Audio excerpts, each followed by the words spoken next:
आपन आंगना बहारिए सेवक लोग अवतारी मैया मारे लाला। आपन दुआर बहारिए सेवक लोग आपन दुआर बहारिए सेवक लोग अवतारी मैया मारे लाला। बैठे के देव माई के चंदन चौकी हो, पिए के गंगा जल पानी लाला।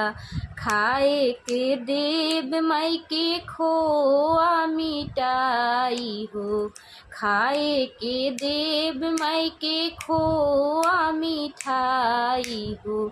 झूले